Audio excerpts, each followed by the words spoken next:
సమయం ఎలా ఉంటుందని నేను చెప్పాను. మరి రాత్రి మీ దగ్గరికి ఆల్ నైట్ ప్రేయర్కి రాలేకపోయాను.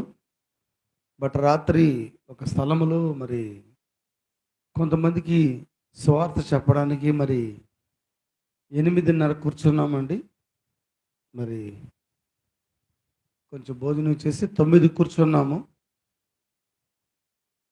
వాళ్ళకి ఎన్నో డౌట్స్ ఉన్నాయి. మరి నా వయసు 54 సంవత్సరాలు ఇంచుమించు. మరి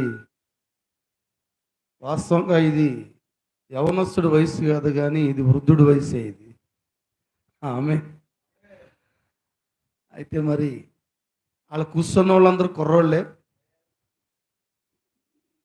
అమ్మాయిలు కూడా యవనస్తులే, భార్యాభర్తలు వాళ్ళ పిల్లలు వాళ్ళు కూర్చున్నారు. బట్ వాళ్ళు చాలాసార్లు లేచారు, చాలాసార్లు కూర్చున్నారు. నేను నాతో కూర్చున్న వాడిని మరి 4 గంటల వరకు లేయలేదు నేను. హల్లెలూయా. మరి అది ఒక మనిషి అభిషేకం కాదనుకుంటాను నేను. మరి గత కాలంలో అంతా ఎక్కువ పొద్దున వరకు ప్రసంగించిన రోజులు ఎన్నో ఉన్నాయి. రాత్రి 10:30 నుంచి మరి ఉదయకాల సమయం వరకు కూడా ప్రసంగించిన రోజులు ఎన్నో ఉన్నాయి, ఎన్నో రాత్రులు ఉన్నాయి. బట్ వయసు అయిపోయింది. దేవుడికి వయసు అవసరం లేదు సార్. హల్లెలూయా. నేను అనుకున్న మనిషి కదా, ఏవో 40లో మాట్లాడినాము, 30లో మాట్లాడినాము, 50లో కూడా మాట్లాడినాము. ఇప్పుడు ఇంచుమించు 50 దాటింది కదా, అయినా ఒక 3 గంటలు 2 గంటలు మాట్లాడి ముగిద్దామలే అనుకున్నాను. కానీ దేవుడు ఉదయకాలం వరకు మాట్లాడినాడు. ఆయన రాత్రంతా నిద్రలేదు. ఉదయాన్నే 6 గంటలకి పడుకొని మరి 9 దాకా నిద్రపోయి మరలా 9 గంటలు లేచి మళ్ళీ 10:30కి బలిపీఠం ఎక్కి మరలా అక్కడ బోధించుకొని, కొంతమంది చర్చి వాళ్ళు పాపం కొంచెం అన్నం కూరలు అవి తెచ్చారు, ఏదో లైట్ గట్టట తిని పరిగెత్తుకుంటూ పోయి ట్రైన్ ఎక్కి మరి మీ దగ్గరికి రావడం జరిగింది. మరి ఈ రాత్రి దేవుడు మనతో మాట్లాడేలాగా ఆయన కృప చూపాలా. మరి వయసు అంతా మనకి కానీ దేవుడికి లేదు. ఏలియా మరి అక్కడ బయలు ప్రవక్తల్ని చంపినప్పుడు మరి తుఫాను వస్తూ ఉంది, గాలులు వస్తూ ఉన్నాయి. మరి అవన్నీ కూడా ఆయన ఏవి కూడా చేయలేకపోయినాయి. అహాబు రాజు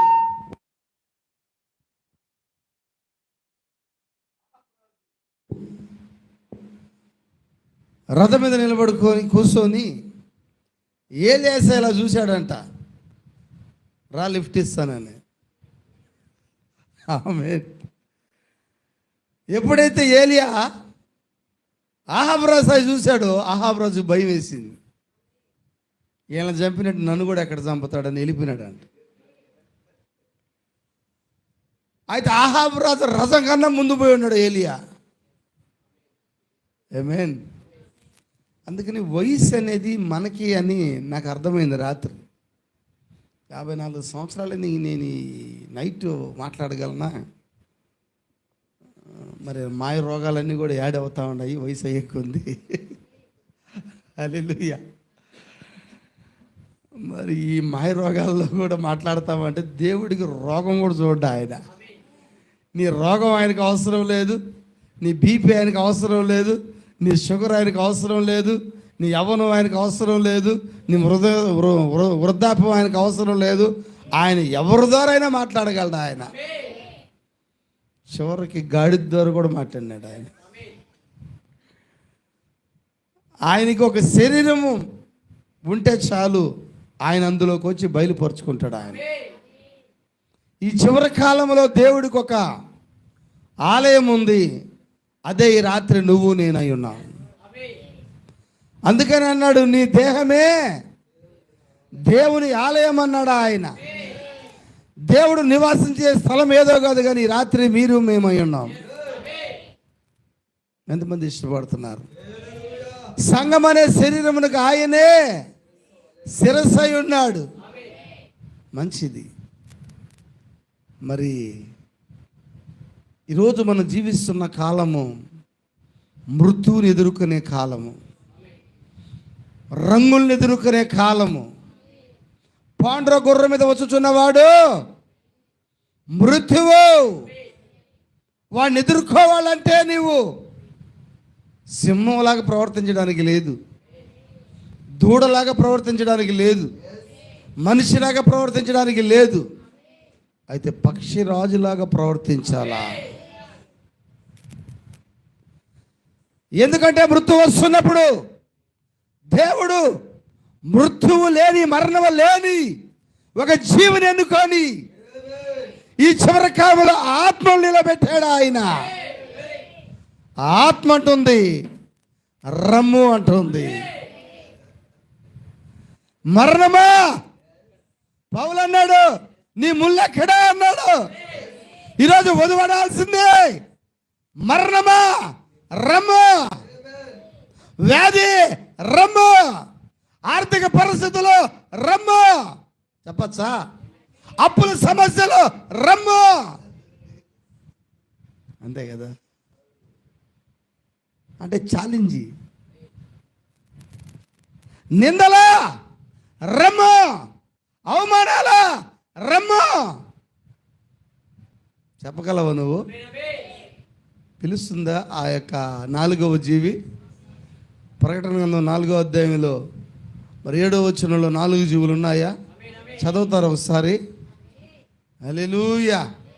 చదువుతారా 4 జీవులు? మొదటి జీవి సింహం వంటిది, 2వ జీవి దూడ వంటిది, 3వ జీవి మనిషి ముఖం వంటి ముఖము కలిగినది, 4వ జీవి ఎగురుచున్న పక్షిరాజు వంటిది. ఈ 4 జీవులు భూత, భవిష్యత్తు, వర్తమాన కాలంలో మన సర్వోన్నత దేవుడు స్తుతించబడునుగా అంటున్నారు. ఉన్నారు అందరూ ఇక్కడే? ఆ మొదటి ముద్ర ఇప్పినప్పుడు ఆ జీవి రమ్ము అంటుంది, 2వ ముద్ర ఇప్పినప్పుడు ఆ జీవి రమ్ము అంటుంది, 3వ ముద్ర ఇప్పినప్పుడు ఆ జీవి రమ్ము అంటుంది, 4వ ముద్ర ఇప్పినప్పుడు ఆ జీవి కాదు, నువ్వు రమ్ము అని చెప్పాలి. ఇప్పుడు రమ్ము అని చెప్పాల్సింది ఎవరు? నువ్వేనా? హల్లెలూయా. అందుకని సమస్యలకు ఓడిపోయేలాగా ఉండదు వధువు. హల్లెలూయా. సమస్యలకి, నిందలకి, అవమానాలకి ఓడిపోయేది కాదు వధువు. ప్రతిదాన్ని జయించి ముందుకు నడిచేదే. అందుకే అలా చేయగలవు కాబట్టి ఈ కాలంలో నిన్ను ఎన్నుకున్నాడు ఆయన, నిన్ను ఏర్పరచుకున్నాడు ఆయన, నీకు వర్తమానం ఇచ్చినాడు ఆయన.